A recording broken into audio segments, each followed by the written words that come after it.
I can't believe you never heard him. I'm a very popular entertainer.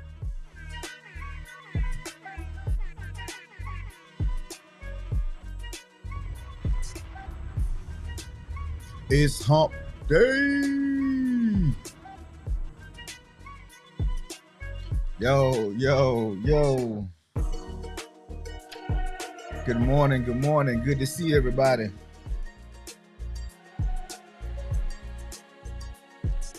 Oh, y'all in the building bright and early. Bright and early. Toronto Riggins, you in first place.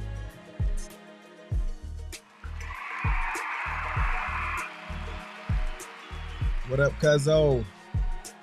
D-Rob training in the building. Good to see you, sis, Monique. And of course, Buenos Dias, Black Sky.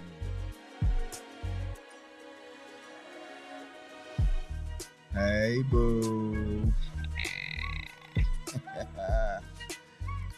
Craig G. Know you out there, my brother. Safe travels to you.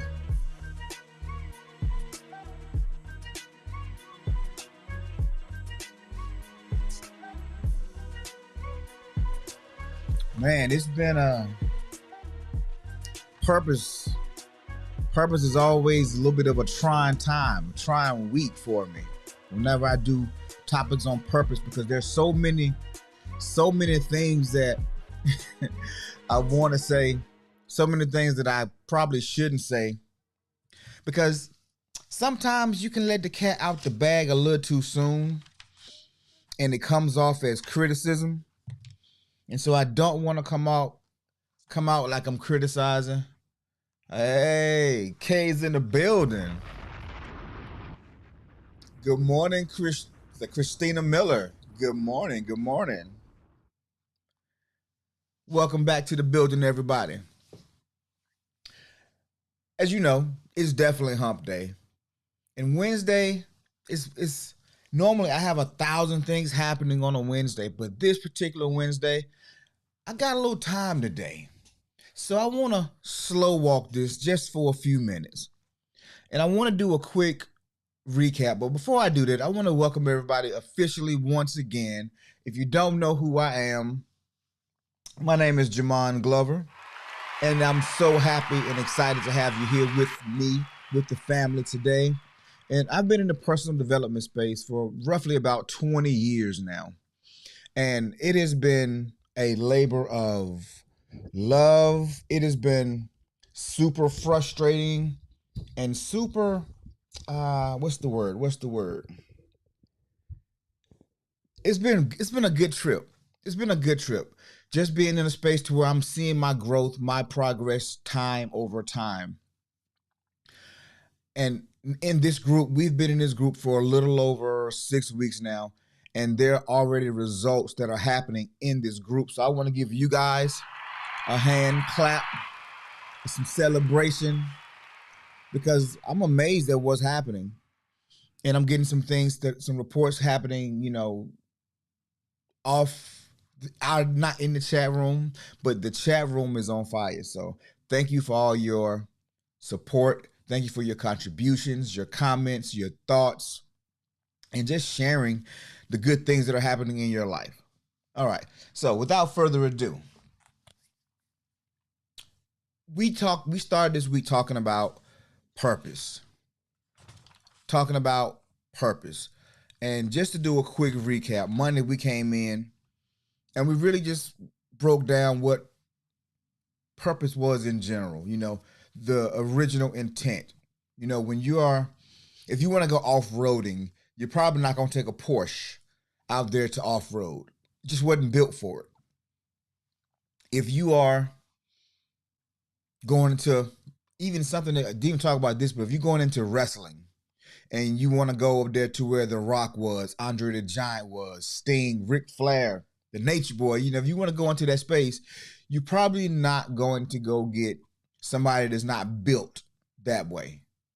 Somebody who doesn't have that mindset. That's not their gift. That's not their skill.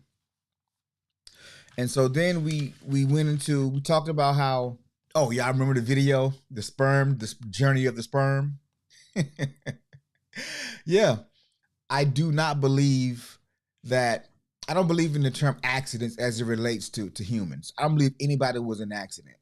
Because if you saw the journey that sperm has to actually go through to fertilize that egg, whoo, oh no, no accident there. You are the best in your class. Out of 250 million odd sperm cells, you were the one that made it. And only about 10 actually make it to the actual egg, but only one gets in. Well, in your case, one, unless you got a twin brother or a twin sister. However, so we are all winners. And so we believe in purpose, and we believe that I do believe in destiny. And so yesterday we talked about living a life of meaning. And I talked about my trip to Alaska on the Alaska Highway. And we talked about the salmon and how the salmon will spend their whole lives in the ocean, but then come back upstream for legacy, to procreate, to lay their eggs in the same river that they were born in. Something about it's a calling on the inside of them. It's a scent. But one thing I didn't talk about much about yesterday was this. While living in Alaska, I talked about the probably 12-foot high moose.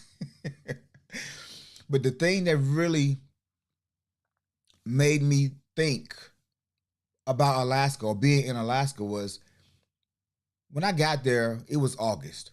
It was about 90 degrees. And most people, when you think of Alaska, you don't think of a 90-degree summer or 95-degree summer in Alaska, because Alaska is known for the coldness, the chilliness of the environment. However, my first winter, so it was 90 degrees in August. It was 60 degrees by the end of September. It was about 30 degrees in November, and by December, it was already in the single digits, between anywhere from 9 degrees to 18 degrees. And by by January, it's like negative 15. February, negative 50. And the temperatures begin to just plummet. But one thing you still see birds flying through the air. You see animals still out in the field, snow on their backs, and they're just laying out there chilling like it's July and they're on the beach. Why? Because they were born for that environment. They were intended to be in those environments. And a lot of people, when I was there, they was getting these Alaskan Malamutes, dogs that were bred for cold weather. And they would bring them back to the South.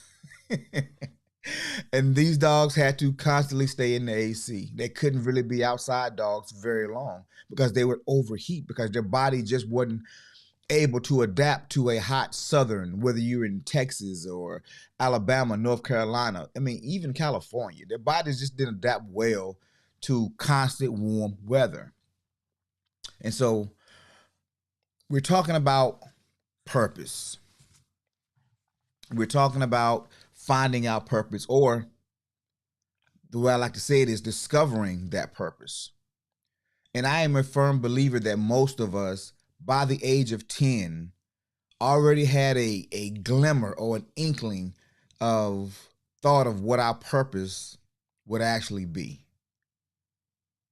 And then we got older and people told us to be realistic, and we stopped chasing whatever that passion was. I would have been a master gamer. Because I was pretty nice at the first version of those arcade games. And had I grown up in this era, I'd probably be a gamer right now. But somebody told me, you can't have a career doing that stuff. You need to go get a job, go to school, get a job, start a family, be normal. But what really is normal? And of course, we went through the Betterment or the Better Up articles yesterday to kind of really focus in on how we are defining our purpose, or building or discovering our purpose. And so today I want to go a little bit deeper in it with the case study. And as you saw the title, we're talking about Vincent Van Gogh today. He is one of my all-time favorite artists, or painters, I'll be more specific. And what makes him such a great painter to me was I'm I appreciate paintings. I forgot to bring my painting up here today, y'all. I'm gonna show it to you before Friday though. I'm gonna show you my painting. Yep. But I've always been a fan of painting. Can't do it very well myself, but I appreciate when somebody can take a this empty canvas and give it life. And not just life, but copy, duplicate, make something real. Don't look at me like that. You know I'm gonna do it. Bring something and make it real. And I'm gonna just show you a little clip of a DC exhibit. Now Van Gogh has been gone for over 130 years, I want to say now. But his work still lives on. His impact still touches thousands or maybe even millions of people every year. So let me show you what I'm talking about real quick.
Now, for those of you who don't know, I am a history buff. I love history.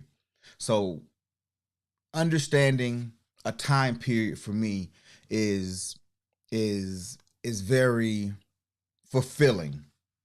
And so when I see an artist like a Van Gogh and I see the skill that he brought to his work, and now to see that there's exhibits in Canada, that was in DC. I want to actually go to that DC, and the VR headset, you can actually have the immersive experience.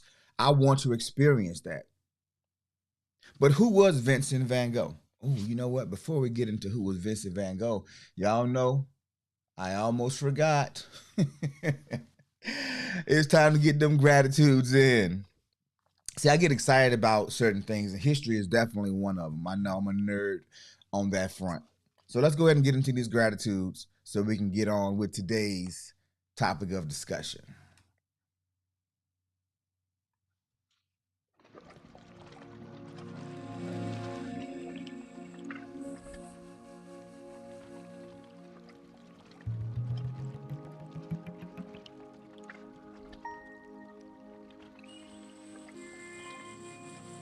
I'm grateful.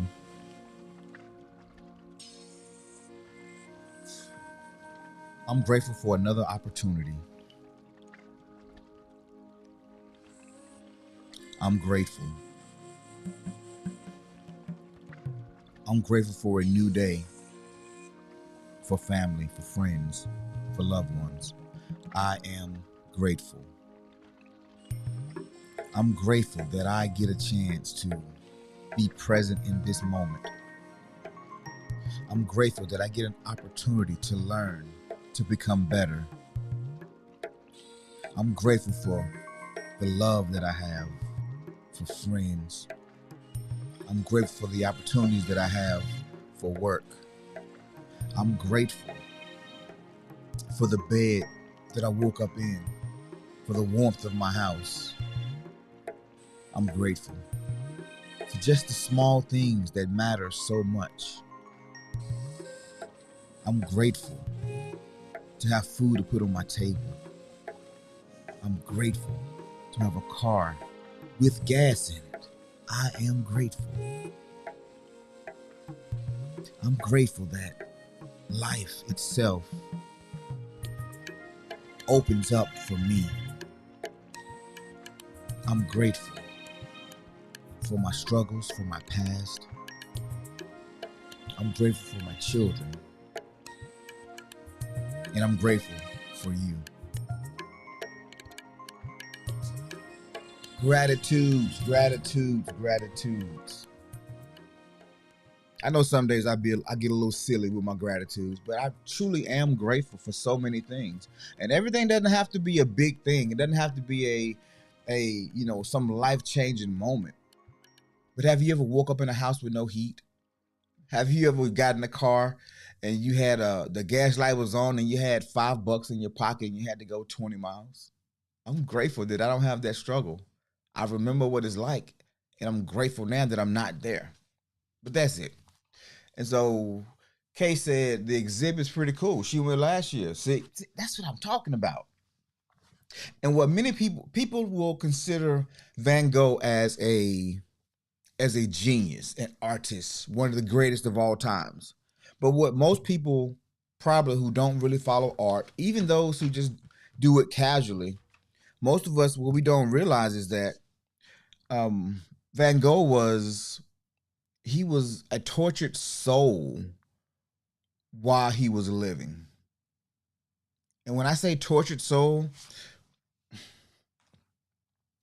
I won't say he had it harder than anybody else because it's all subjective. My life story to some may be tragic. It's not super tragic to me because I know people who had harder life stories. Life just kind of is what it is. And so I'm not going to do a deep dive into the tragedies, but I will do a brief recap on some of the tragedies. So the number one thing, and I think it affected me, it affected a lot of other people, is when you are born and you don't feel acceptance from either your parents or one parent in particular, or if you don't have parents, well, you gotta have parents, but you know what I mean. If you are born into a space where you are put up for adoption and you never knew who your parents were. Van Gogh's story was a year before he was born, his mother and father, his father was a Baptist, I think a Baptist preacher or something like that. And his mother gave birth to a brother the year before, but that baby died. And the mother grieved. And she never really got over the grief. And because of that, she never fully really accepted Vincent. And that became probably the first tragedy in his life. And he would always chase that mother's love. And his parents would go on to have 4 more siblings. And one thing his mom did though was she gave him a love for nature. She always had them outside playing in nature, admiring the sky and the sun and the stars and the plants. But then she did something else. She taught them how to draw, all of them. Taught them how to draw. And by age 9, Vincent was very good at it. He was very good at drawing. But as we would have it, life changed. He started growing up, and I don't know if he was told to go do something better than draw or art, but it would appear that way because what he ended up doing was he followed in his father's footsteps and he decided he wanted to go into ministry. He wanted to be a pastor. So he goes to this seminary school and he excels because he was a smart guy, but he never completely bought in. And because he never bought in, he was never promoted and within the church, within the seminary. He had constant struggles. And it's like he was looking for something that he couldn't quite feel.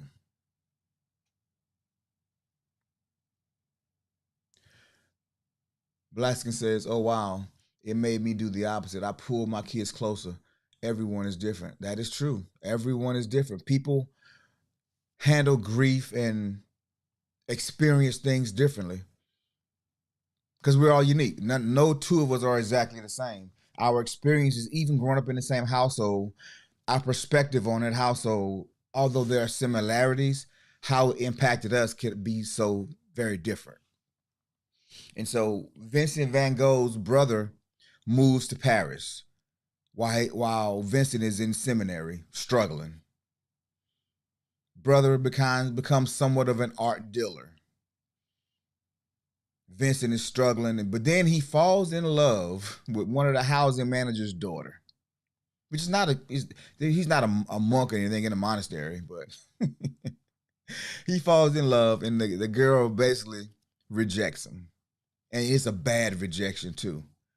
So he decides to leave the seminary, and he goes to Paris with his brother. And in Paris is where he discovered the oil paintings that we are all so familiar with him. And I got an idea.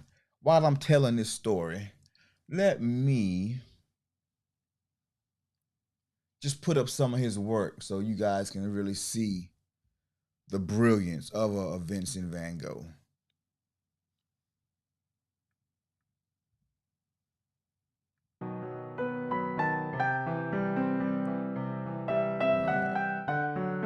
We don't really need the music there. So yeah, all right, yeah, that looks all right.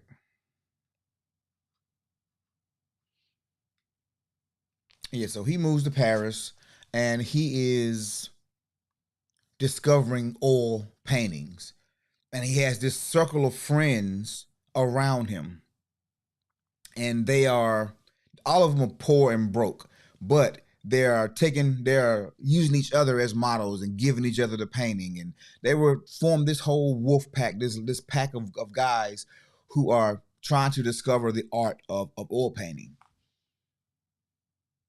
And I'm about to say William. Vincent had gotten so good that his brother had made him a deal. He said, if you will keep painting, you see the riches in the colors there?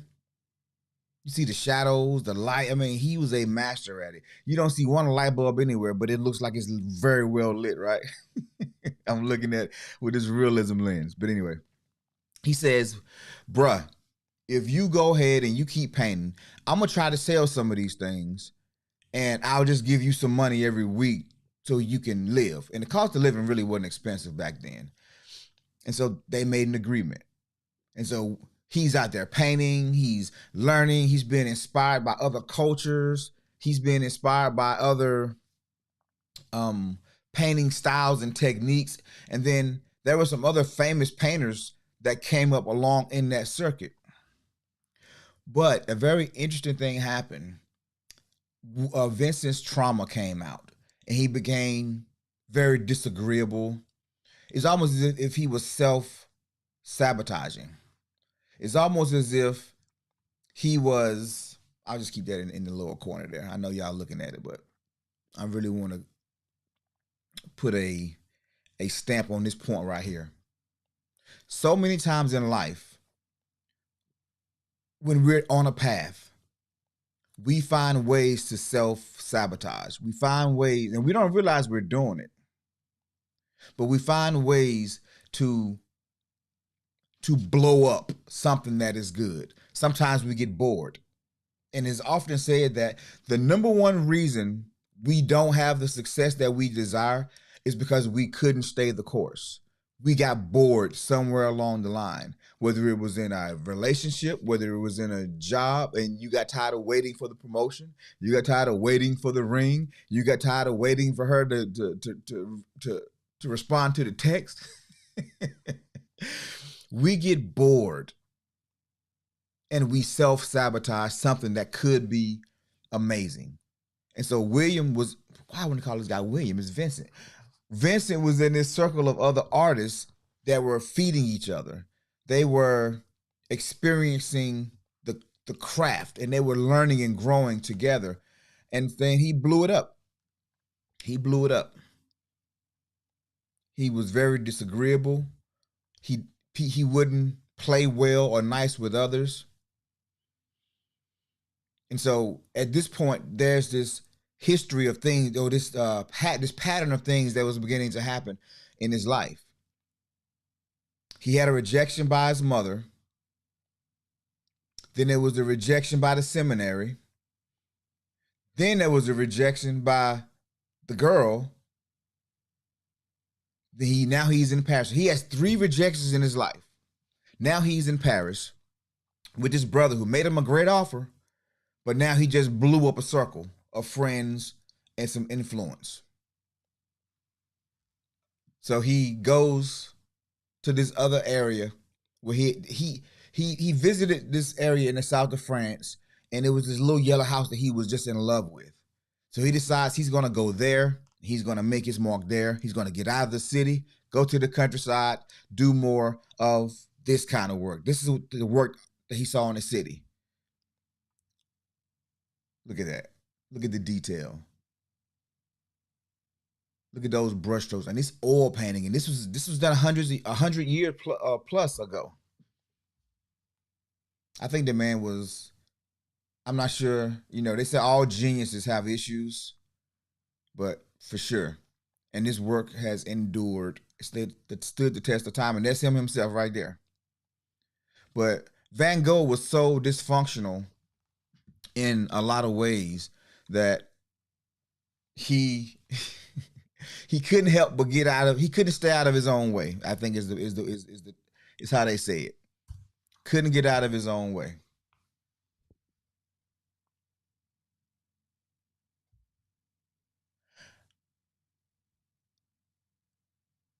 I love it. I love it. I love the support, ladies. I love the support.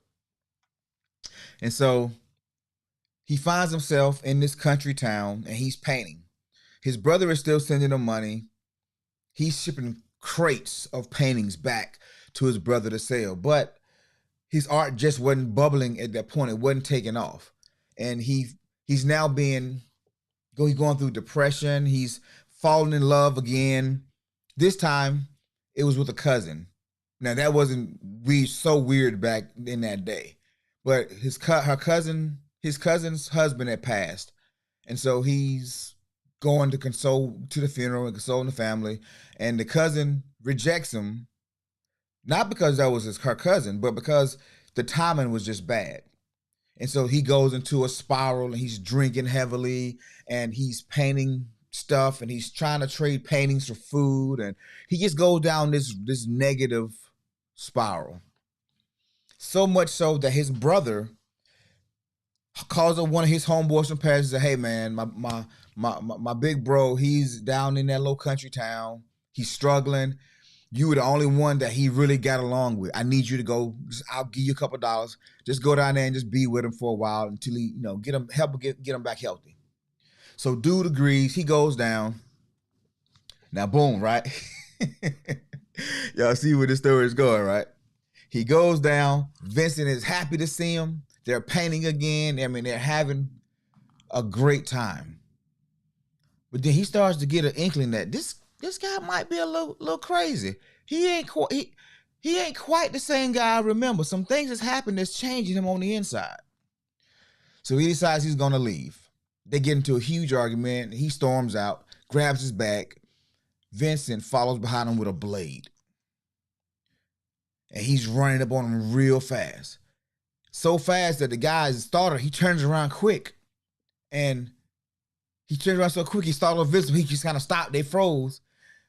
And then they just mutually walk apart. No drama in this moment. But then a few hours later, Vincent turns up at a brothel.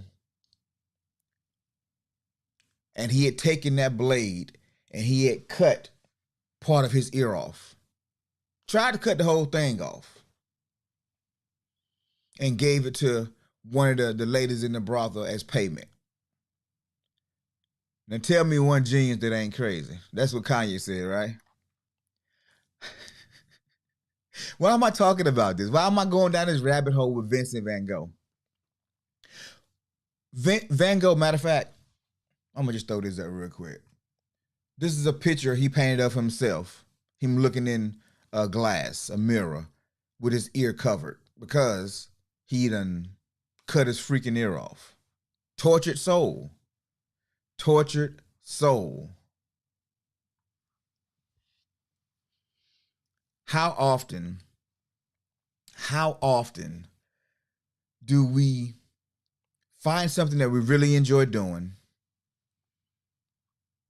but we can't maximize it or take advantage of it for whatever reason? People didn't take us serious. We couldn't get the traction. I got bored with it. Somebody said that it sucked. It wasn't good work. Somebody said I just wanted to pop a little more. That's an inside joke for those who think, what did he just talk about? So yes, he was admitted into psychiatric house or hospital under doctor's care on several occasions. And then he got out of the hospital after this last thing. He decides he wants to wife up one of the prostitutes who had syphilis and gonorrhea. But he decided that I can love her and she'll love me because she's just as damaged as I am.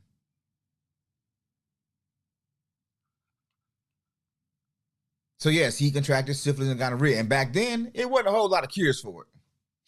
Yeah, I had to do it, boo. It wasn't a whole lot of treatment for it back then. People were dying of syphilis and gonorrhea back then. And things went well. She had a son. He was raising a son as his own. And then guess what? She rejected him too.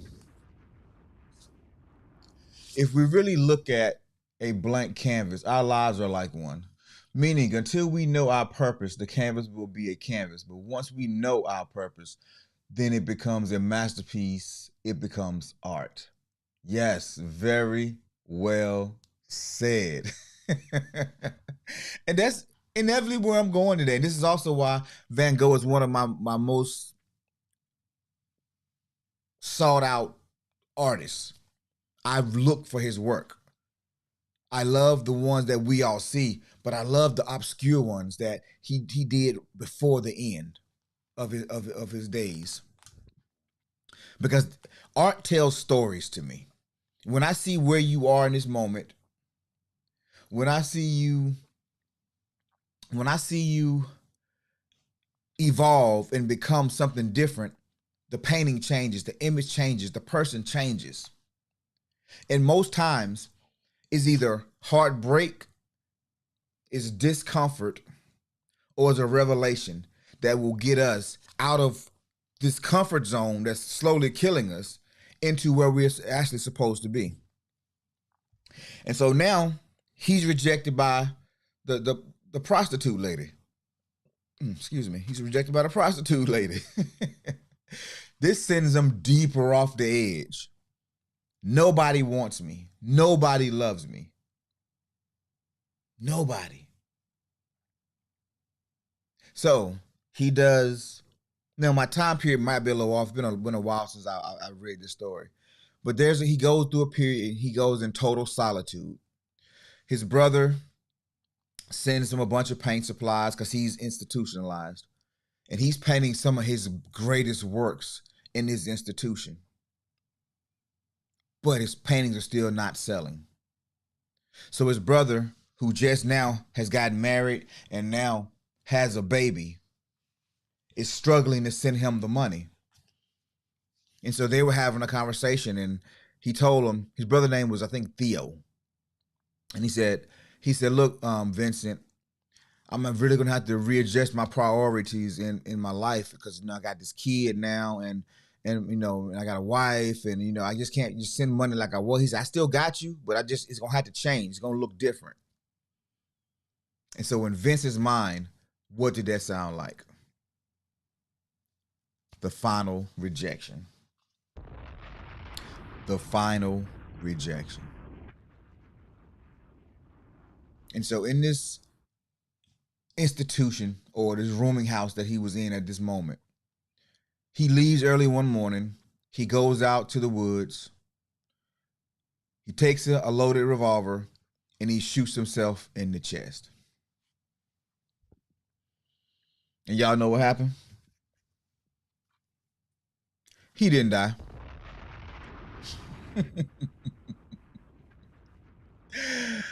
Can't even do that right.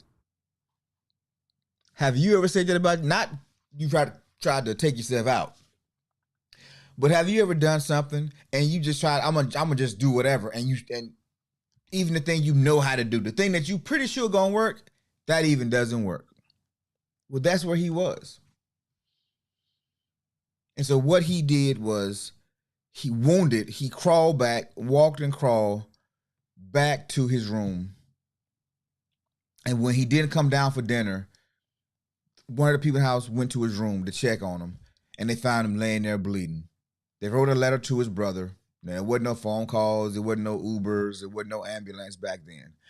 They wrote a letter to his brother, and out of concern, his brother came as fast as he could, which means he lived for days with a gunshot wound. I can only imagine how much pain and misery he was in. His brother got there, and he explained to him what he meant. But at that point, it didn't matter because there was nothing that could be done for Vincent. So they just laid head to foot on the bed like they did as children, and they just talked about life, talked about where they were and what they were doing. And so Vincent died maybe a day after his brother got there. Tragic story. I told you the man lived a tormented life, a very tragic life.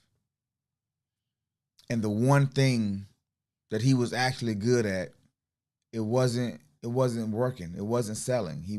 He wasn't realizing the dream. So much so, he cut his own ear off. He willingly took on deadly diseases, all in the hopes of love and validation and acceptance. You see, that original programming that we've been talking about for like the last probably 4 weeks, that original programming that his mother and his father put on his hard drive. If you grew up in the church or grew up in a house where it's a very religious house or the father is a pastor, you know there's higher standards for you. And you hear about God's love, but you're not experiencing God's love from the woman who birthed you. So many conflicting messages. So in 1 minute, I want to be what my father was, but I can't get past the trauma of my mother. I can't get past the failure that I think I am. I can't get past the rejection. And this is where we are in life sometimes. We find ourselves in places where past hurts, past traumas, they keep us from fully embracing who we are, embracing what we do best. And we walk around looking for validation, looking for somebody else to build us up, looking for heroes to role model what we should be doing. When truth be told, there's already greatness within you. There's already greatness within all of us. But we're on this journey of self-discovery, but it's marred. It's diminished somehow by our life experiences. And whether we realize it or not, we hold on harder to the down times, to the bad times, than we ever do the good times. The times that actually give our life's meaning. We hold on to those other things. So I want to go backwards to how we started, talking about those animals being in their environments. The purpose that was in those animals, the manufacturer, the creator of those animals, gave them the necessary tools to survive in those environments. However, as mankind, we come into this space and we're naked, we're helpless, we're very vulnerable to the elements, to animals, We can't take care of ourselves. But the thing we have here, this intellect, this higher reasoning, this higher faculty that animals apparently don't have. They can be super smart, super intelligent, but I've never seen any dog that I have set up a college fund for her pups. I've never seen a lion put on a scuba mask and go under the water and just kind of hang out there for a while. I've never seen animals change environment that was against their natural biology. But as humans, we can. Why? Because our original creator, right? Our initial manufacturer put this code in us that says, I want you to be like me. I want you to have dominion. I want you to subdue the earth. And so because we are subduing the earth, we can live in Alaska, in the Arctic. We can build underwater structures and actually go under there and hang out there for a while. We can build planes to go fly through the air. We can build rockets to take us out into outer space. We can build houses, HVAC systems, cars, all these things that help us subdue this place that we live on. Because without our intellect, this earth would kill us and eat us, in all honesty. Because nature's job is to survive. And as a human, our job isn't survival. It is it is dominion. It is dominion. That's what we are. So now, let's take it full circle. That is why certain things come so easy to you. That is why you have certain gifts and talents and skills. Because that is your space of dominion. You're supposed to subdue. You're supposed to have dominion. You're supposed to dominate in an area. And then that area will lead to a new area, into another space. And we're ever evolving. The problem, however, is that first thing we found out we were good at, we may have done it for a while, but we stopped at some point and we never branched to something else. The natural progression never happened. And so now we spend our whole life searching for purpose. Trying to find our purpose. Why am I here? I've done it so many times. And now I'm in my 40s and I'm trying to rediscover it. And the irony of it is I've been perfecting it my whole life because it's what I've always been good at. So I'm discovering for the first time truly what my purpose is. That's why I can appreciate somebody like a Van Gogh who's gone through the hard times, who's been rejected it's been rejection after rejection after rejection. Most of us, that's not our story. Most of us, we have some ups and downs and some things that happen, but nothing as dramatic as what Van Gogh went through. But there's this old saying that says, the bigger the rose, the harder the thorn. Meaning for the height of you're supposed to go, the roots have to be just as deep or not the tree gonna fall over. So if you are going through a lot of turmoil, if you've gone through a lot of pain, just hold on. Because if you are diligent in discovering your purpose, you will go just as high as you went low. But Van Gogh never got a chance to see. He never got a chance to experience what that next level of life was, the successes. Because soon after he died, let me put the Van Gogh paintings back on the screen real quick. Let me read your comments real first. Sometimes you have to remove yourself from the people and situations that constantly take us away from our destiny. You can't save everyone, but you can save yourself. Facts all day long. Reset your mind and start again. Everyone won't understand your move, and that's okay. Put yourself in a healthy place to see your gifts and your purpose. Facts. I love it. Van Gogh decided to hit the escape hatch and check out because of what he thought was the final rejection by the only person he thought he had left in the world. Really was his younger brother, and because of that, he forfeited his opportunity to see things change. His brother's wife, his brother actually died maybe 6 months after he did. And guess what he died from? Syphilis. But look at the richness in these. Oh, look at his painting. I mean, it is beautiful. This is probably one of the most famous paintings, Starry Night. This is the first one that I was like, what is happening here? This is the first painting I ever saw that caught my eye. And then the dying sunflowers. I mean, the guy was a genius at manipulating the paint and using different textures and but anyway, he never saw it.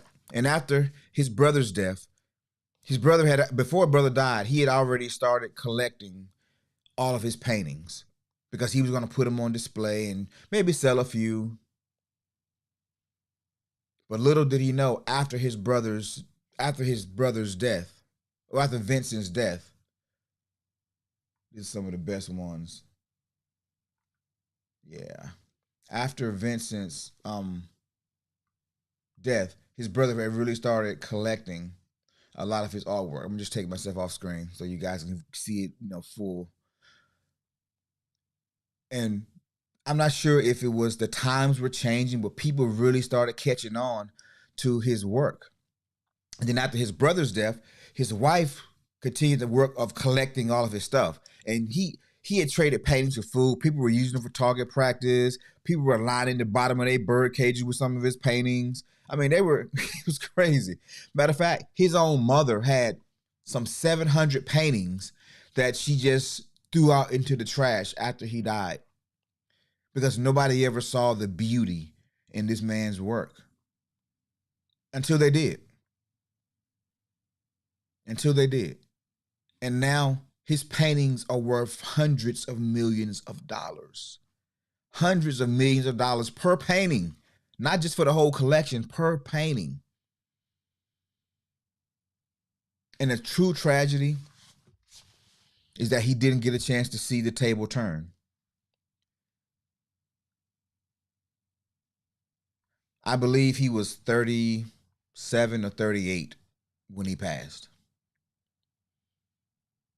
37, 38 years old, and he decided he couldn't take any more. He had had too much. Too much had happened, and there was no going back. Vincent Van Gogh. And I said I was going to do a twofold today, but this story was just so rich, and I really wanted to do it. And I know it's not the most motivational story to tell, but I told you, purpose is something that we all struggle with. And this is what happens to so many people. They give up on their gift. They give up on their first love, their first passion, because life has told them that it's not valuable, it's not worth anything, and they give up. It's easy for a reason.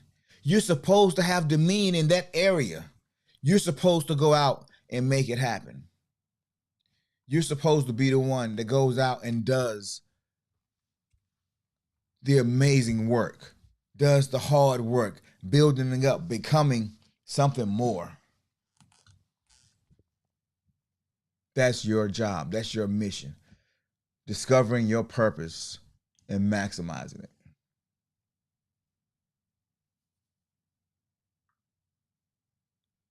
What? 700. What's 700, boo?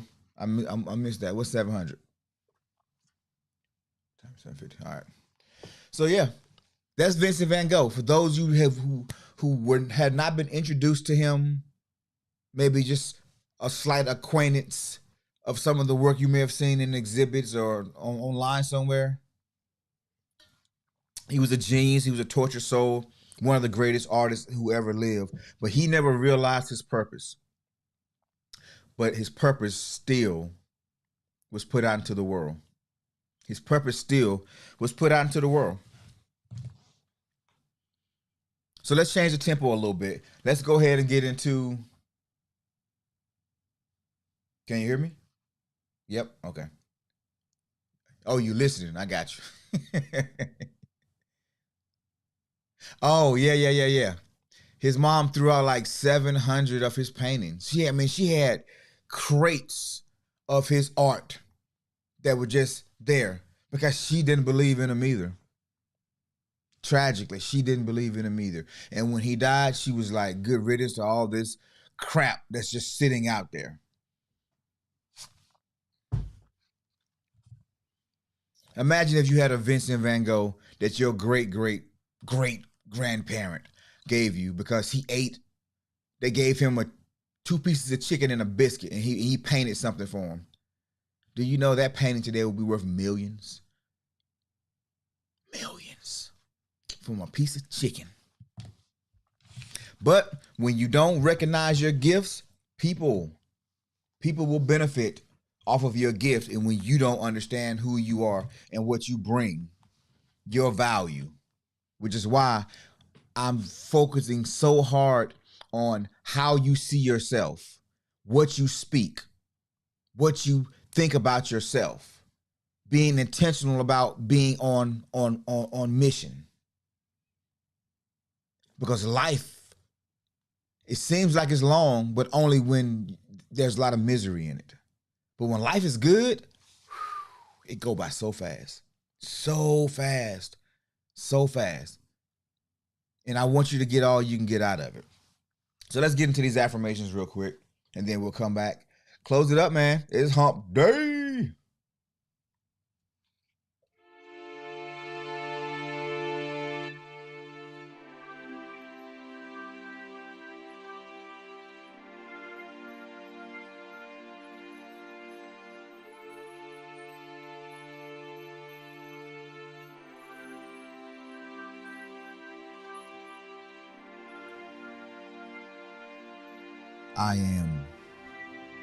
I am more than enough.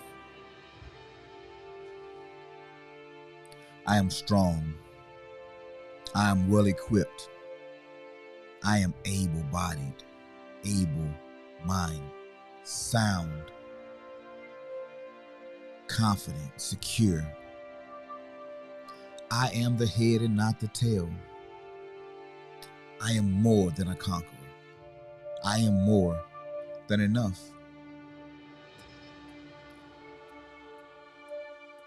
The skill that lies within me is enough to power not only my dreams, but the dreams of my children and their children. I am a powerhouse full of love, full of hope, full of energy, full of faith. And I know that I am capable and able to do everything in an excellent manner, to accomplish all of my dreams, to lead my family, to lead the next generation, because I am more than enough. I am well equipped to handle what comes my way. I am happy. I am excited to create new standards, to break generational curses, to change the way, not only the way I think, but the way my family thinks, the way my children think, the way my community thinks. I am capable, I am able to do exceedingly and abundantly all things that's been done before, because I am more than enough. And you have to know that you are more than enough as well. You have to know that you are capable, that you are able to do,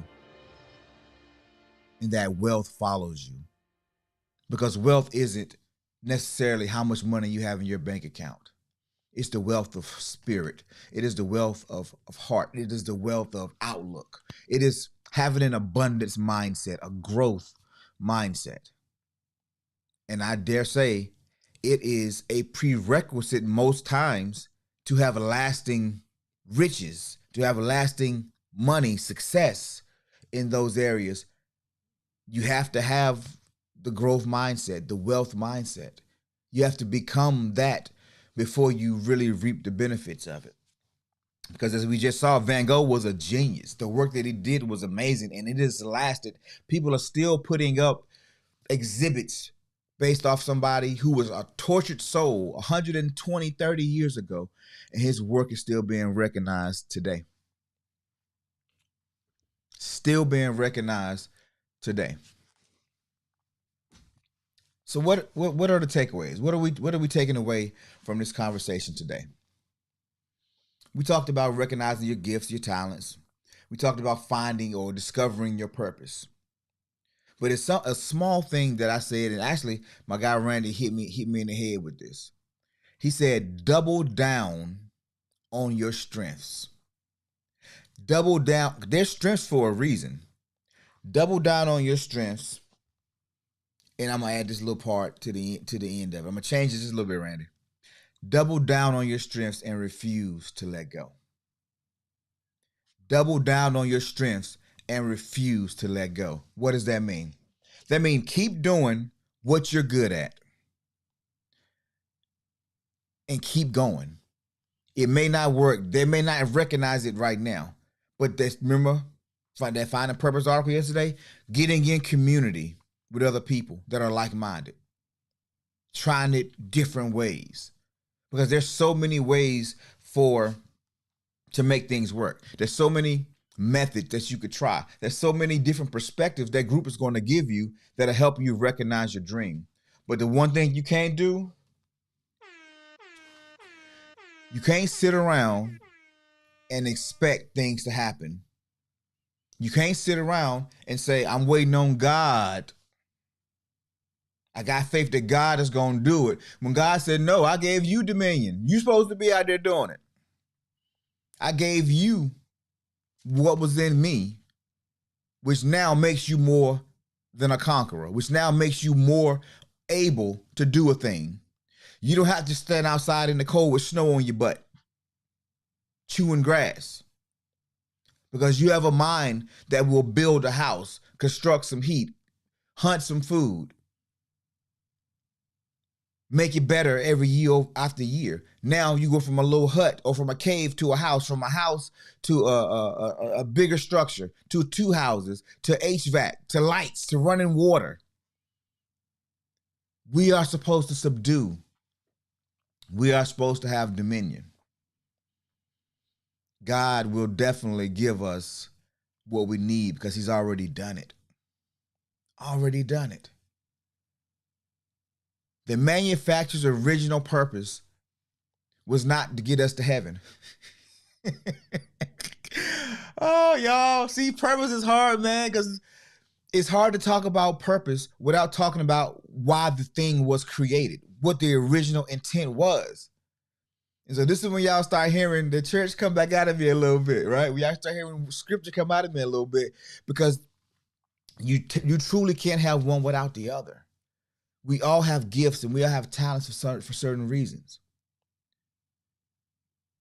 And if we were created, then we were created for a purpose, and it wasn't to go to heaven. We came from heaven. We came from him. So if we were created for a purpose, what was that person? To subdue this place and turn this place into heaven.